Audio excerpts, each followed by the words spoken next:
Welcome to UCOV, the Unitarian Universalist Congregation of Venice. I'm Reverend Amy Petrie Shaw. We're here today in this place that Grace loved to honor and remember this fiercely intelligent, creative, warm, and witty woman. On the internet last week, there were a group of Generation Z readers in a reading room, and they were talking about her death, which had gone out in different reading groups. And one of them said, "What a legend." And the others all agreed. And I couldn't agree more myself. So welcome to her community and her congregation. Grace isn't here today to offer a big smile or a gentle hand or a word of praise, so we will reach out to one another and welcome one another in. And I'm so glad you are all here to honor her life and her story.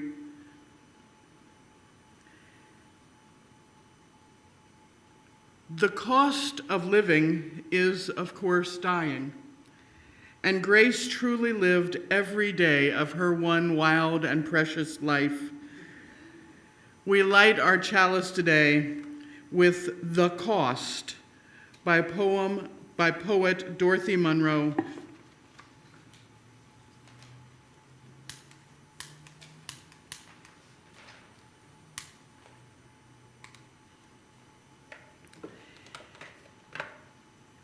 Death is not too high a price to pay for having lived.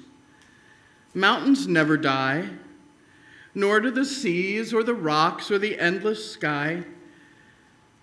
Through countless centuries of time, they stand eternal and deathless. Yet they never live. If choice there were, I would not hesitate to choose mortality.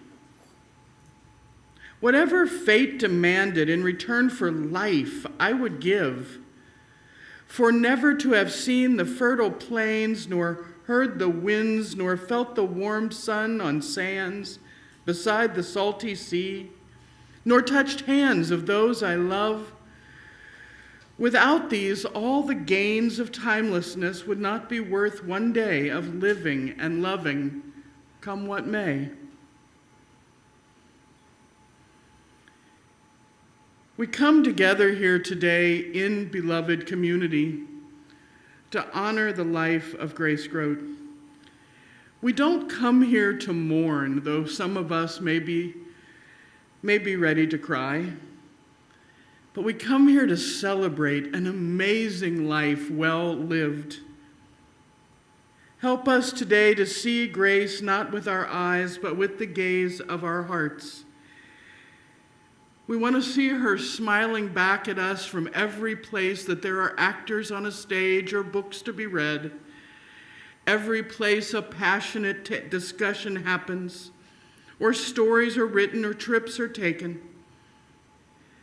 Help to steady us as we look for her not in memories where we would be lonely without her, but in living presence anywhere that love is shared and creativity is honored and stories are told.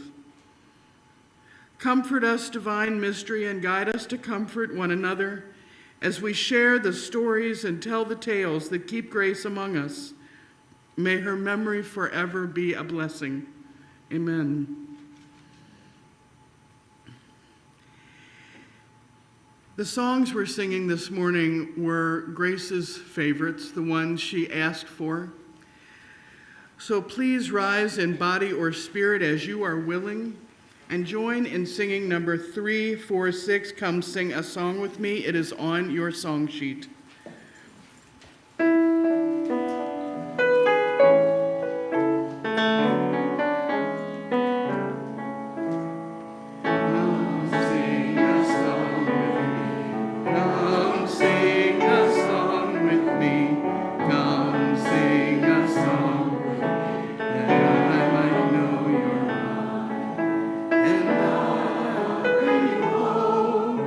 When hope is hard to find, and I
Beautiful. Thank you all. Our reading today is Life is Worth the Living by Duncan Howlett. Life is worth the living. It is good and it is beautiful, in spite of the tragedy with which it is forever beset. We glory in it, undergirt by the faith that its goodness is pervasive, that it is part of the texture of life, that it is of the essence or the nature of things. This is a profound faith, more profound than we perhaps suspect, because it stands upon faith and faith alone. There is no proof for it, no objective test to support it, except the living of life itself. But this is perhaps the best test of all. And so we go on, those who have known sorrow and those who have not, strong in the faith that life is somehow good, even though we don't always understand it. We go on, no matter what befalls, doing the right, following the good and the true, life helping us. We do not falter when death crosses our path. We go on, living the life that we are given to live, knowing that somehow it is a good life, no matter how difficult it may at times seem to be. And so in living it, we shall find that our faith is not false, that life is good to those who live it with serenity and fortitude. When I first read that reading, I thought, wow, that's Grace to a T. Serenity and fortitude, except when she's not serene. But most of the time. When I first met Miss Grace, we were both delighted. I was especially delighted to find out that she had been born in Cincinnati, Ohio, just a few miles from my family.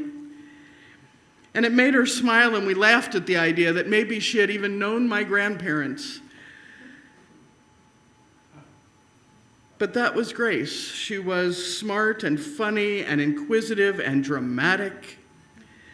She was always ready for the next thing to be learned, or the next thing to teach someone, the next adventure, the next piece of mischief. The whole world was her stage, and whether she was teaching or acting, writing or storytelling, we were her enwrapped audience. It was Grace's world. We were just living in it. Part of the reason that her stories, her writing had such vibrant, fun life was that she drew on her own experiences to shape them. Travel to Sicily with her husband Donald led to the Bobbsey twins book, Mystery of the King's Puppet. A walk with New Jersey neighbors and a blood-curdling scream from the woods became the title of a Hardy Boys classic, The Clue of the Screeching Owl. Grace could find the excitement and the drama in everyday events, and rather than keeping the fun for herself, she shared it with the world. That isn't to say that life was always easy for Grace. She survived the deepest part of the Great Depression, the death of JFK, and she said in an interview, "You just have to keep working and stick to routines to get through such trauma." In an interview she gave to the Happy Hollisters blog, Grace said that after her husband died, it made her realize that the key to life was to just keep breathing in and out. So whether she was playing Miss Daisy in Driving Miss Daisy, writing her Sarasota Herald Tribune column, Old Lady at Large, drinking Bailey's Irish Cream with friends,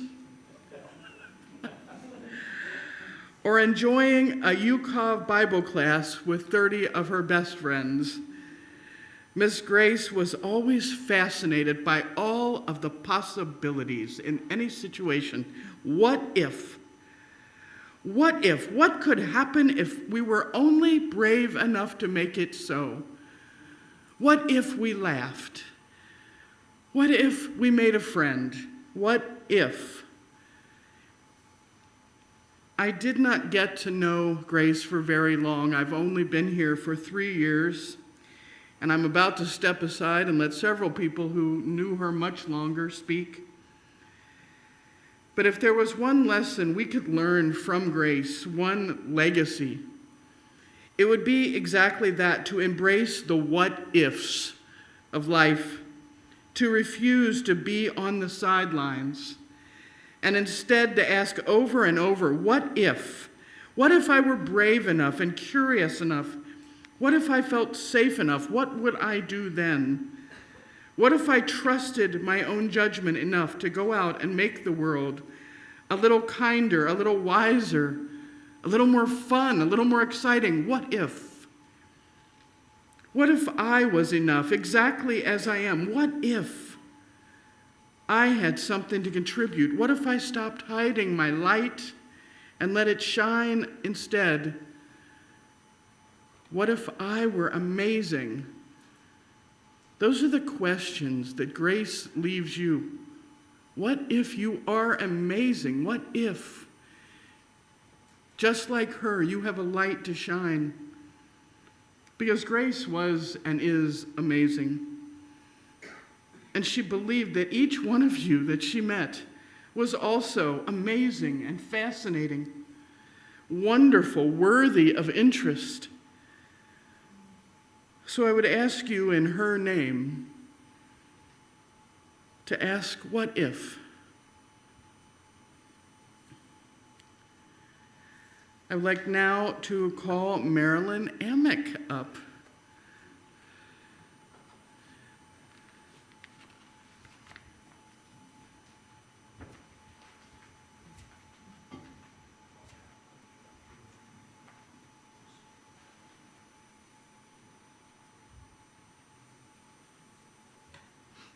The long hike. Well, Grace was our first friend at UCOV. She attended one of the first organizational meetings at Jerry Jacobs' house very back in the beginning. She could have been a charter member, but Grace was like, I'm going to kind of look around and see what's going on here. And she didn't take long before she joined up. She did participate every Sunday in our lunch group, because what we did in the beginning was we had our own speakers. We didn't have a minister, and we couldn't get a minister every Sunday to come and visit us. So a lot of our members had interests and information that they would share with us. I know my husband Chuck did a thing on Sherlock Holmes, which is a particular interest of his. So it was very wide-ranging. And after the service, we would go and we would have lunch. And Grace was always there. And actually, we've still been eating practically every Sunday since then. It's fallen, on different times because not as many people go anymore. We don't have a guest minister or a guest to celebrate. But she was always there with us when she could make it, and it was not so very long ago that she was unable to join us every Sunday, but she would try with all her might to come once in a while, and we really looked forward to having her with us. I remember her first job was that she volunteered to do something that she called a speaker's chorus. And I thought, oh boy, we're going to do all this classical poetry, and we're going to be dramatic and emoting. And she had us reciting things about bugs. We had poems to the mayfly, and katydids, and grasshoppers, and butterflies.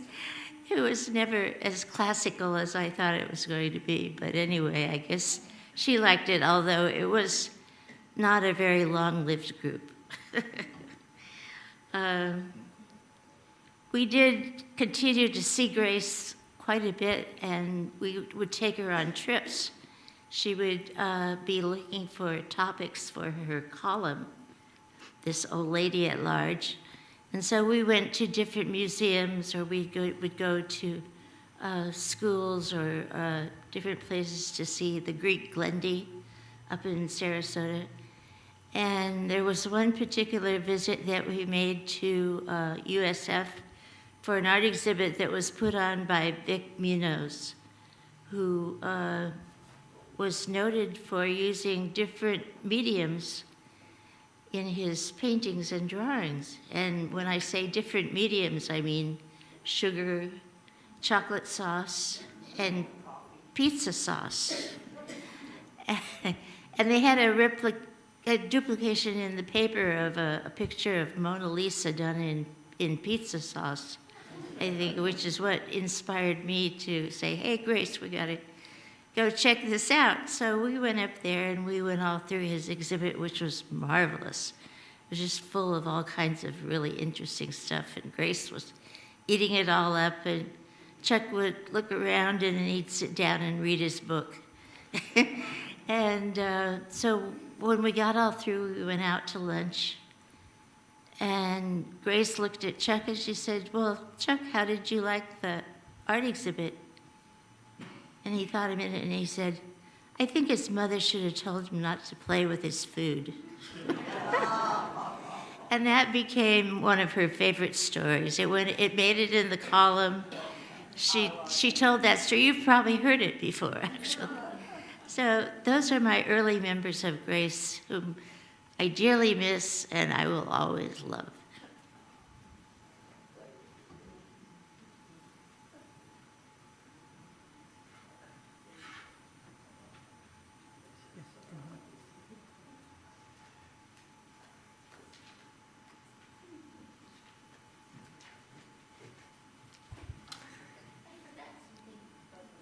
Go ahead. I was going to tell you that I made a page for Grace in the memorial book, and if you want to write a remembrance, I know a lot of us didn't get to see very much of her in the last few weeks. If there's something that's on your mind that you'd like to say to her, or a remembrance that you'd like to write in the book, please feel free. There's a pen up there, or you can use your own pen, I don't care. Just write on the page, that's what it's for. And you're all very welcome. Thank you for doing that, Marilyn.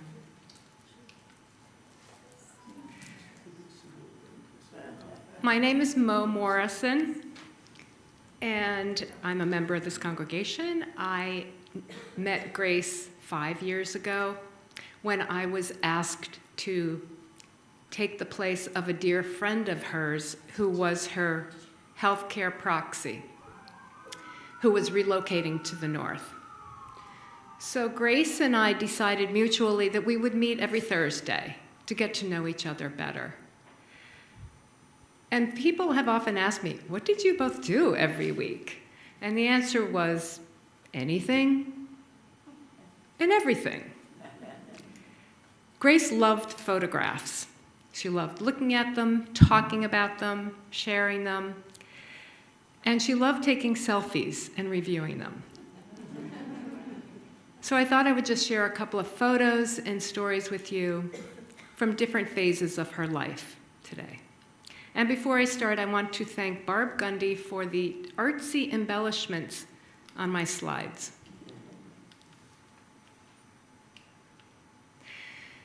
In high school, Grace started a club called the Green Turtle Society.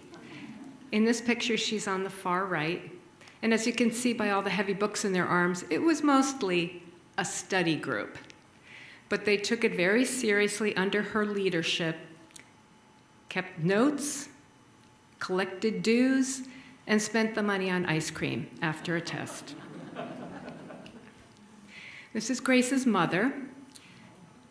Grace referred to her mother as living in a very small world, but that later in her life, after she became a widow, she expanded that and learned to follow one of her passions and took ceramics classes.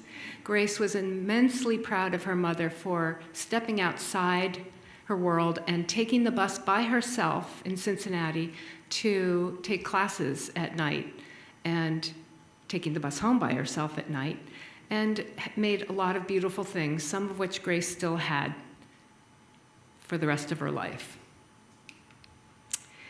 So moving forward, Grace met Donald Grote at this summer camp where he was the director. He was enthusiastic, and it was an idyllic setting. They had a lot of enjoyable activities and animals and swimming, as you can see in the background, and they worked well together. He was the director. Grace was, of course, in the theater department, but they worked as a team. And over the years, they continued this work during the summer. Since they were both teachers at the time, they had their summers free. So a romance developed between Grace and Donald, and a courtship, and later a wedding. They were a great team. They loved each other greatly, and they worked very well together. Donald was a gifted teacher, and here he is in his electronics club for students after school.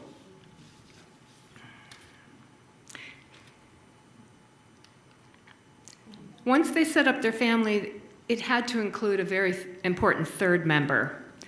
Meet Teddy. Teddy was an English bulldog, referred to by Grace and Donald as HRH, His Royal Highness. Teddy didn't so much as bark as he sighed and let his needs be known with eminent clarity. Grace loved telling funny stories about Teddy. So Grace and Donald were both very keen on supporting workers' rights, social justice. They were both very active in that. This is a picture of Donald on the picket line while he was a teacher. He's the one carrying the sign saying "barely enough money" with a picture of Yogi the Bear, classic, on one of their teacher strikes. Both Grace and Donald did love to travel, as you've heard. She went to Italy, Tunisia, Greece. They traveled together. They both did research for the books because the Stratemeyer Syndicate required all of its writers to research their own books. So this stunning photo of Grace in Italy was on one of those trips. Whoops. And here is my absolute favorite photo in the world. Yes, that is a lion sitting on the bench next to Grace. This was in 1960 at the Rome Zoo. If there was an adventure to be found, Grace found it. And speaking of adventure, Grace had to go to visit the Ringling Circus for more research. This was in Atlanta, Georgia. And when she got there, she realized she very much wanted to ride an elephant. So she went to the back lot, this was in 1972, and she asked the staff if she could ride an elephant. They were very nice, and they said, "Absolutely not. No, that is not going to happen. You may not do that. Forbidden. You must be an employee of the circus corporation."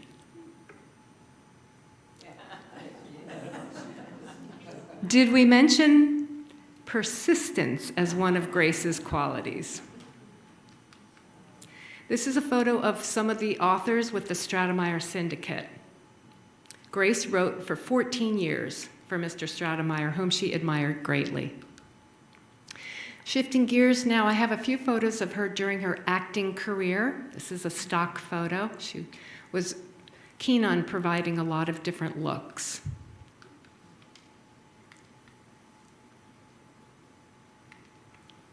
Here she is in God's Favorite, the Neil Simon play. She played Mrs. Benjamin. And here she is as Mrs. Davidson in the play Rain. Clearly, Around the World in 80 Days, she played the madam, the smoking madam. Another stock photo. This was her favorite production, Driving Miss Daisy. She was very close to the gentleman who played in that role with her. This is from The Bald Soprano, where she played the maid. And lastly, she played Esther Franz in The Price.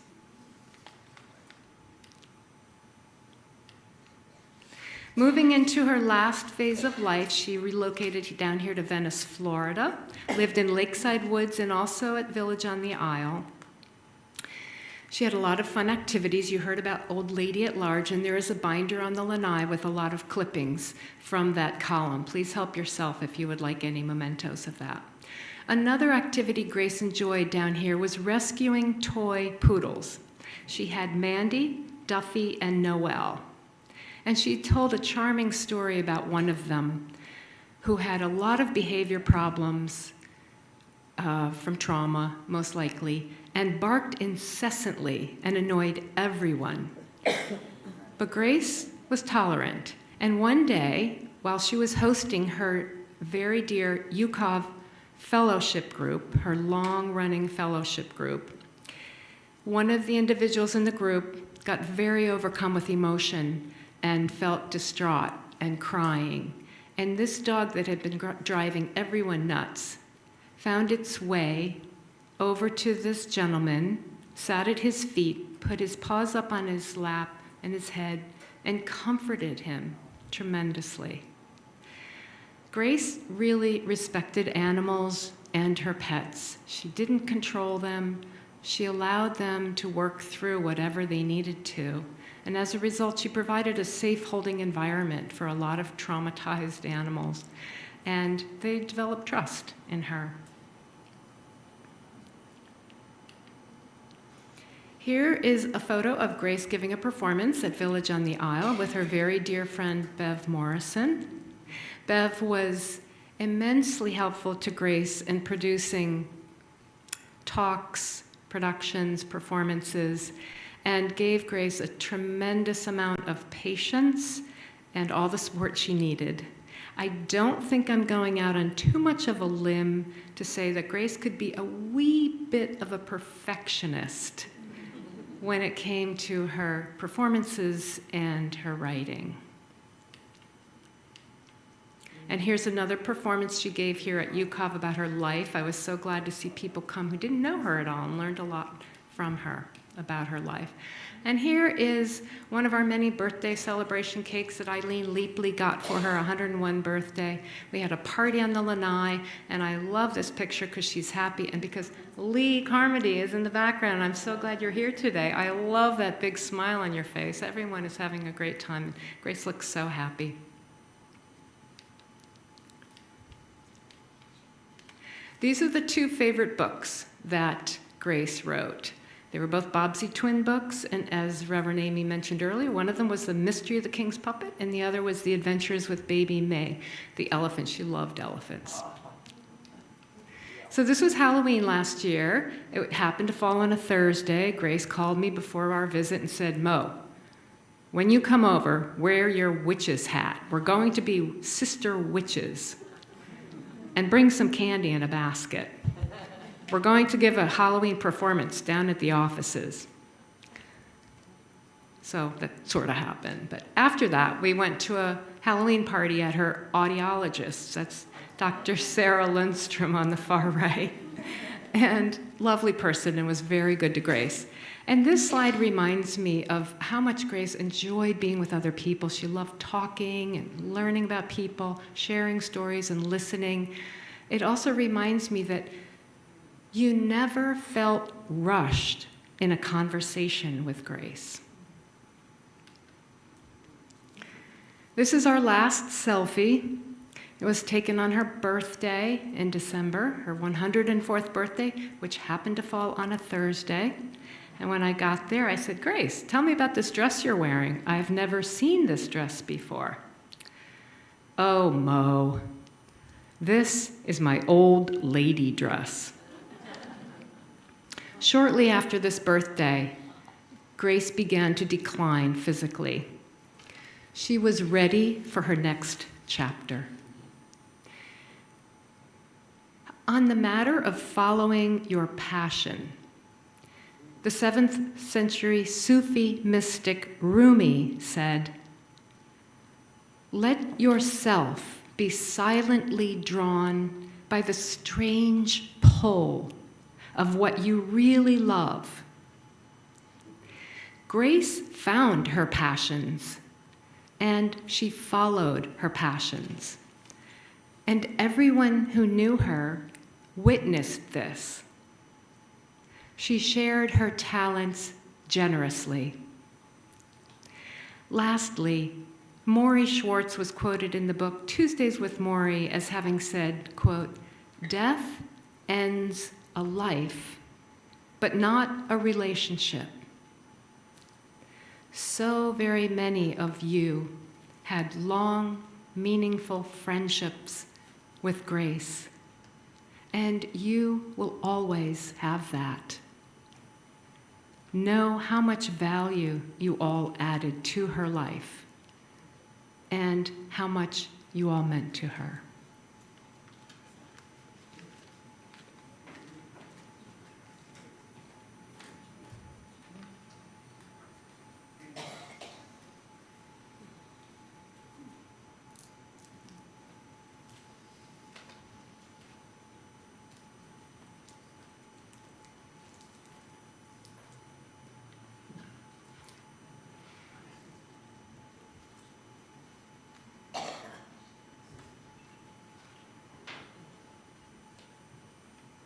It was always an honor to know Grace and spend time with her. In the last few years, I accompanied her to many doctor's appointments. She used to say I was her ears. And I don't know what it is about my voice, but even at the end, there was something in which she could still hear me and understand what I was saying, even though she could not understand anybody else. I just want to tell you a couple stories about my friend Grace. The first one, I actually heard from Kleber, our prior minister. And I've told it so many times that I feel that I actually was in the room, but I don't think I was. Whenever I tried to talk about Grace, I would tell this story because to me it summed up exactly who she was. They were at a meeting at someone's house, a group from UCOV. They were all sitting around the living room. Grace was in the middle of the sofa. People were on chairs. People had brought dining room chairs into the room, forming a huge circle. People were talking, and suddenly Grace stood up. And then she just stood there. Kleber said he turned to her, wondering if there was something wrong. But he said, finally he turned and said, "Grace, are you okay?" And Grace pulled herself up to her full height and said, "I'm 95. I just stood up from a couch. I was expecting applause."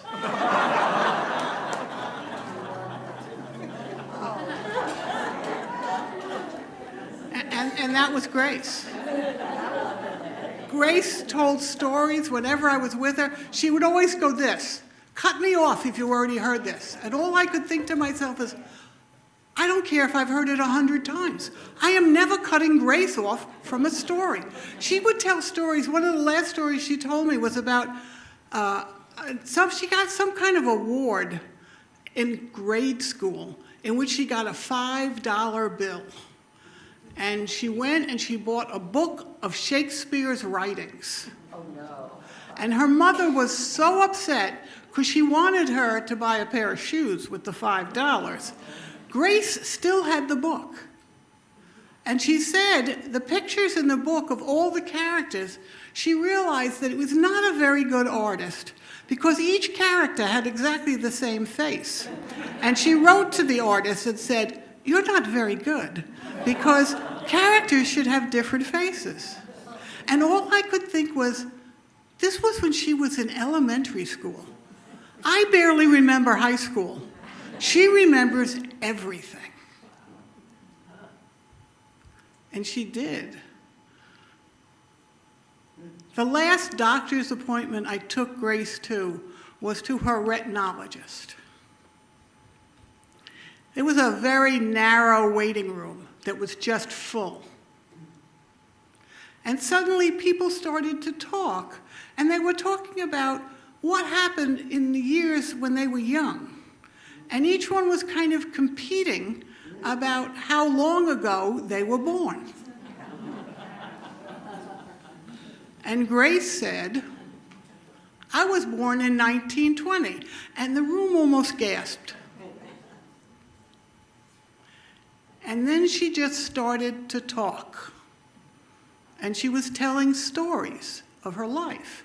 And they were particularly interested in the things that she had lived through and the Depression. And everyone was just leaning in as Grace talked. The girls at the front desk came out from the front desk to listen to Grace talk. Patients were being called in to see the doctor, and they wouldn't leave the room because Grace was talking. Finally, when Grace was called into the room and she stopped talking, everybody else went into the rooms. And that was the last doctor visit we went to.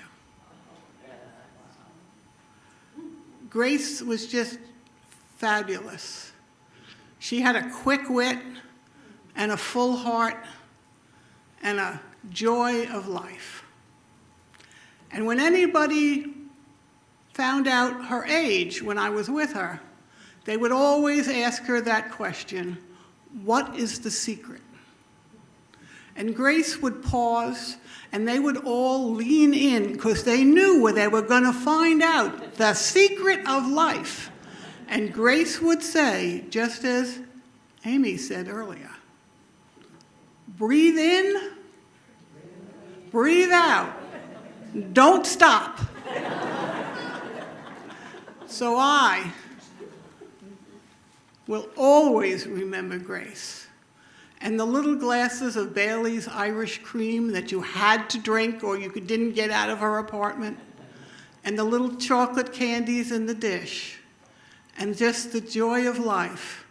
And just how wonderful it was to know Grace Grote.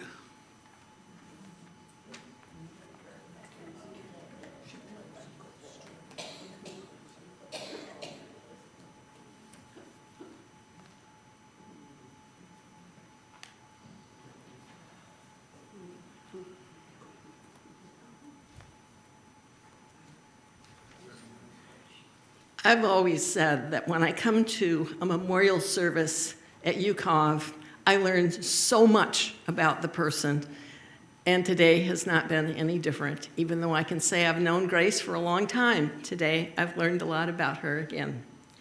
Grace was born in Cincinnati, Ohio in 1920 to a strict family of German immigrants. She was raised in a very traditional household ruled by the patriarchs. You can imagine how that went down with her. She did attend college at the University of Cincinnati, earning a BA in 1942 and a BE in 1943, and she began her professional career as a teacher of English and speech. She began to break away in the 1950s when she became a student at the New School of Social Research in New York City, where she studied writing. She also tried her hand at acting. Where else but New York City? Some of the photos displayed here show the roles she played. Make sure you take a look at them. And we've even labeled a basket out there. Free, take a few if you'd like. Please do that. Grace's stories of living a hard-scrabble life in New York could entertain one for hours. Who have you met who was a friend and fellow actor with Walter Matthau?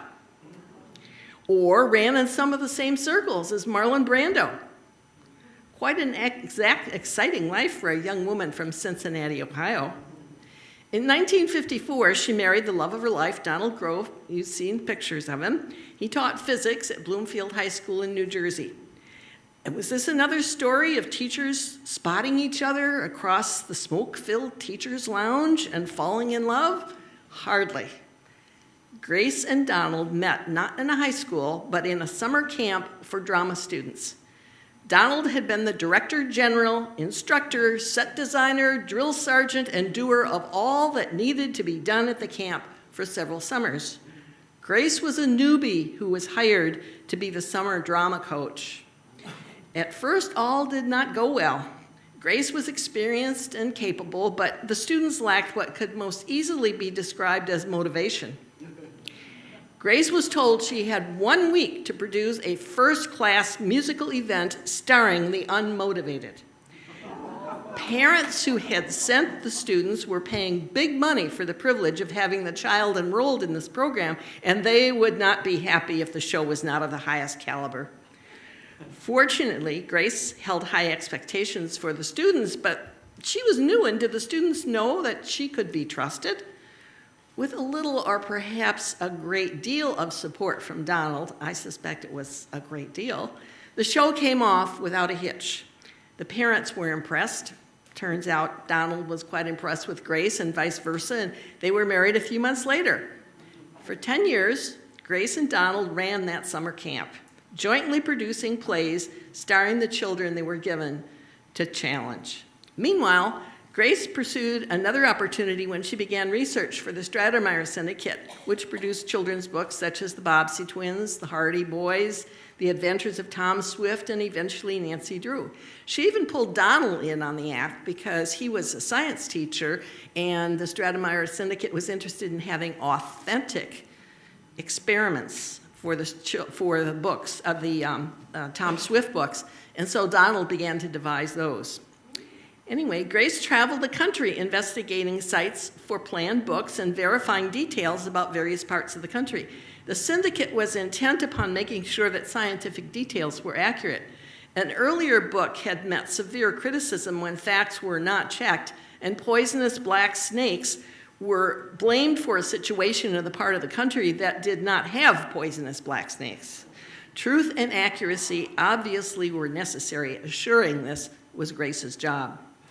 Grace followed another path with Stratemeyer when she became a writer under the name of Laura Lee Hope.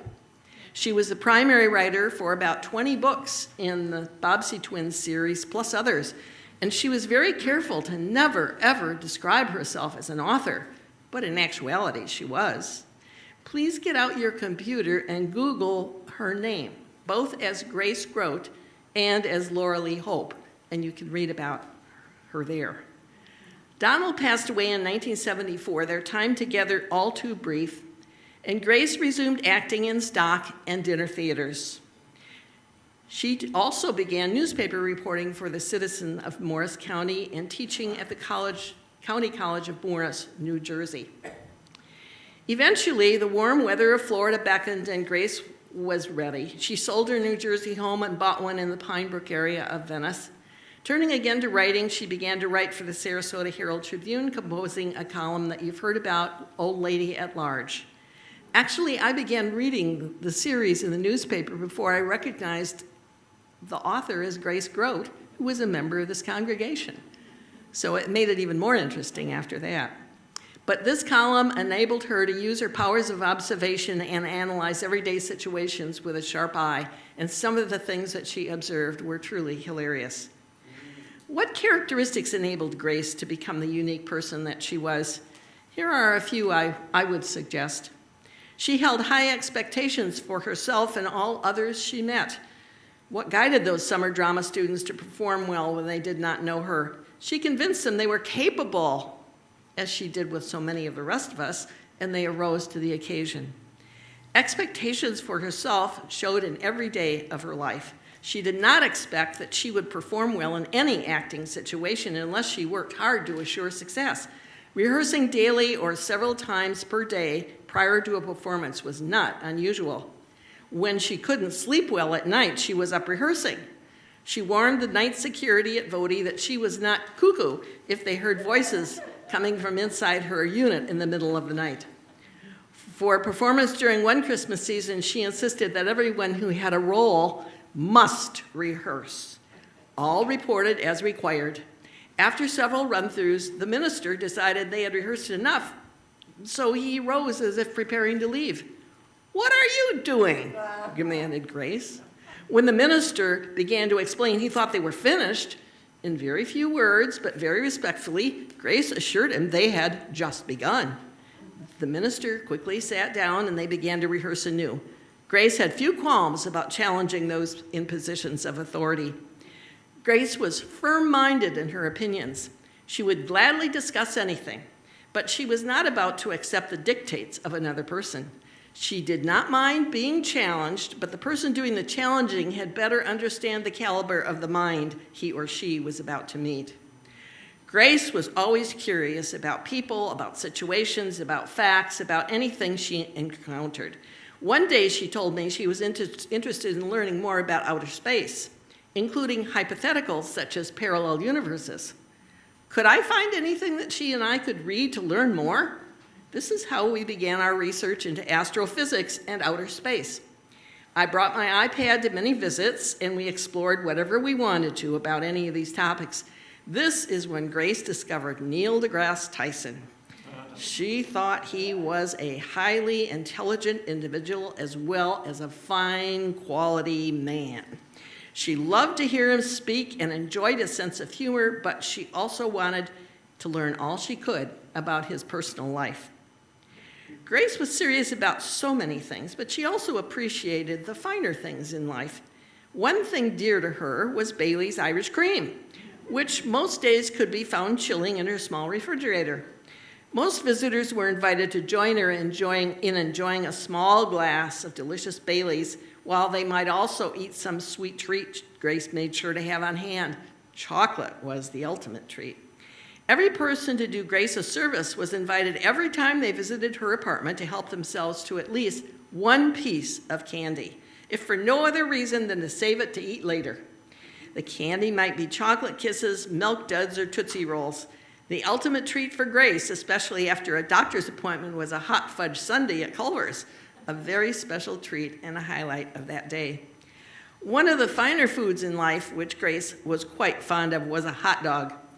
Now, surely to many, the hot dog is kind of a lowly food, not considered a mark of high cuisine, but Grace loved them. It was quite an unhappy day when she learned that hot dogs were not ever to be on the menu at the lofts at Vody. The reason given was that they were not considered to be a nutritious food recommended for the older generation, but Grace found that hard to accept. She was delighted to learn that hot dogs had been added to the menu at Vody's Bistro, and we enjoyed eating them there. The interesting thing is that when you understand how Grace viewed hot dogs, you would not be surprised to find them turning up in special treats at children's get-togethers in some of her books. They are even treated as a special meal in the one book she wrote for adults entitled When Night Comes Down, which, by the way, is set on the Mayaca River in Florida. An old house is bequeathed to a young couple from New York who, in fact, happened to be actors, and they decided that they wanted to start a new theater in town, and this is the story of that. Fairness and kindness were characteristics that defined Grace, but also ones she greatly appreciated in others. She rarely, if ever, had anything negative to say about another person. If she overheard someone saying something unkind about her, she was deeply hurt. She would fret for days, but never set out to belittle or demean the other person. She tried to understand others, but sometimes had to admit defeat. Grace was an animal lover, as you've heard. She always reached out to every dog she ever saw, and during her life had many personal canine friends of her own. Sometimes a dog lover will shy away from cats, but not Grace. She also had a few special feline friends as well. During the last few months of her life, Grace was working on a story she hoped to present to the Vody Men's Group about her cat pals, one of whom was named Crazy Mary, who truly was crazy from the way Grace spoke about her. But another, more sane cat helped Grace to understand the way another living thing can help to overcome a period of grief. Grace was providing a home for such a cat, but in turn, the cat was helping Grace move through a difficult time in her own life. One thing that puzzled Grace was how she could live so long. When she came to Voti at age 94, she anticipated living only a couple of years more. After all, almost everyone in her family died in their 80s, and she had no reason to suspect she would be unique, but she definitely was. In her last days, I realized that Grace at 104 was experiencing something she had never encountered before, and that was physical pain. Emotional pain and psychological pain she had experienced, but not physical pain. It came suddenly, without warning, and was always a surprise. Dealing with it was difficult for her, and she struggled to accept and deal with it. What Grace wanted most was for her friends to understand how appreciative she was for the many kindnesses bestowed on her. She wanted very much to let everyone know, she said, "Thank you." I'm going to read you a letter that was sent to Grace a couple of days after her death. It was sent to her by Paul Casavant, who was her health surrogate before he moved with his partner Rick to Maine. And he says, "Dear Grace, you always said you cannot thank me enough. You always did thank me, and it is and was enough. My words to you are simply thank you. Thank you for the time we spent together in sharing your stories of growing up and your journey into adulthood and beyond. Your many struggles and accomplishments, sharing your wit and your intellect with me all along the way. Thanks for referring to me as being younger than spring. Those words always warmed my heart. Thanks for always asking, how is Rick? For always telling me to go safely. And mostly thank you for reminding me of something I will always hold on to. After our many talks and you listening to many of my questions and rants about life and what is it all about, I came to you sometimes in spiritual stress and you calmed me down with these words while you held my hands in your hands and while looking right into my eyes and saying, we live in the heart of a mystery.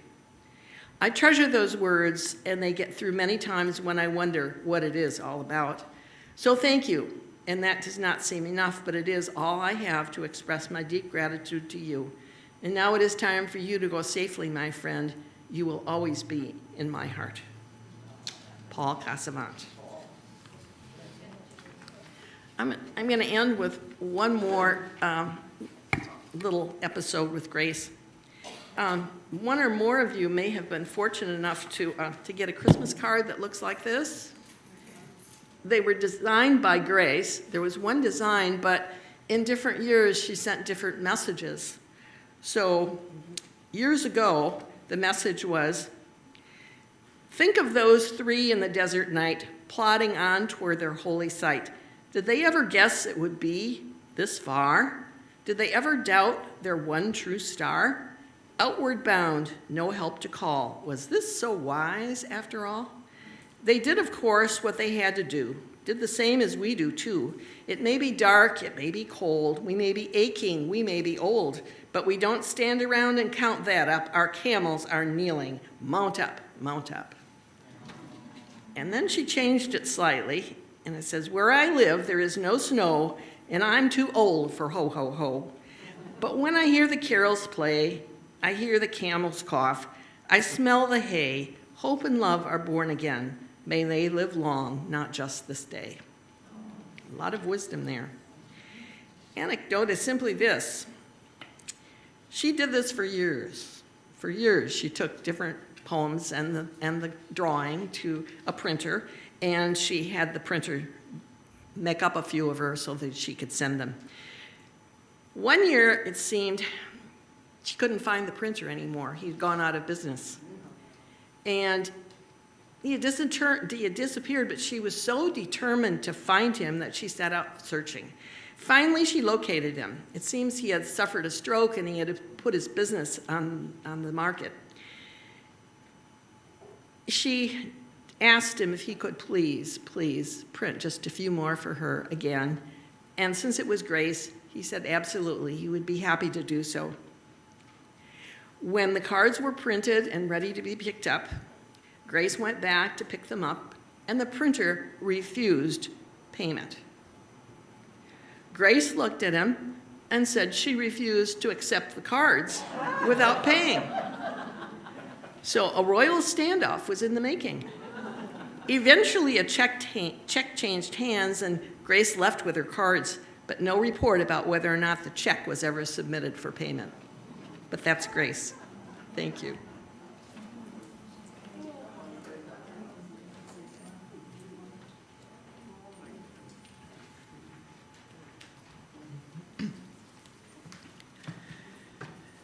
Thank you all for sharing your version of grace with each one of us. The stories were wonderful.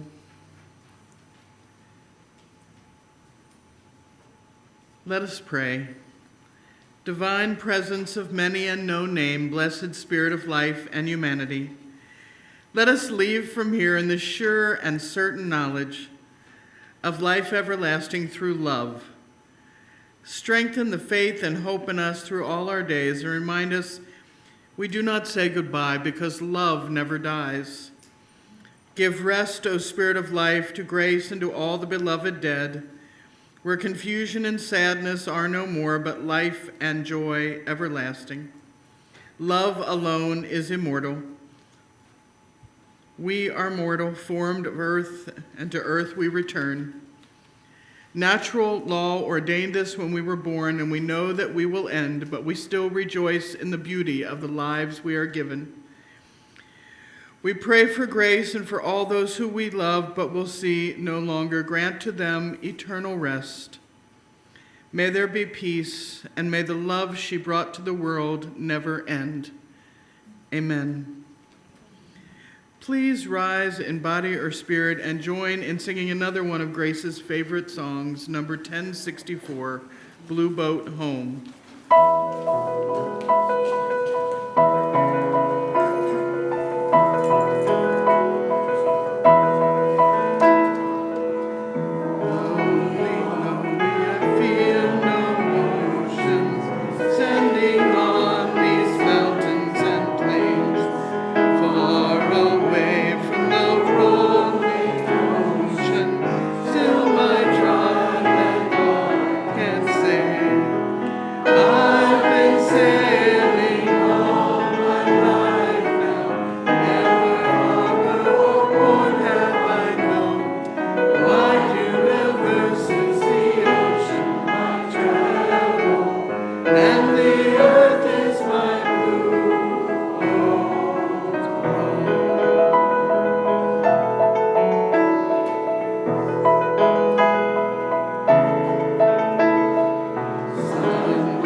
I carry you with me into the world, into the smell of rain and the words that dance between people.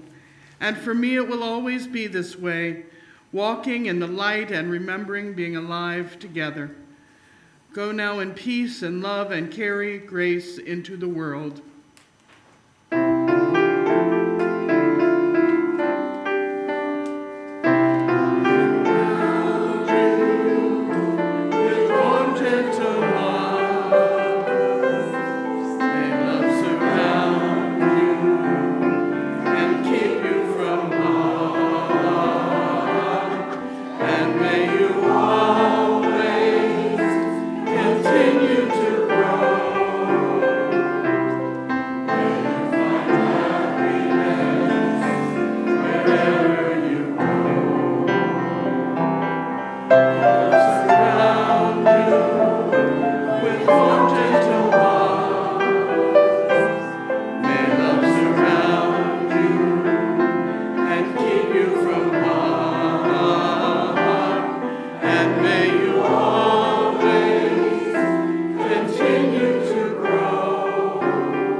much for being here today to honor Grace.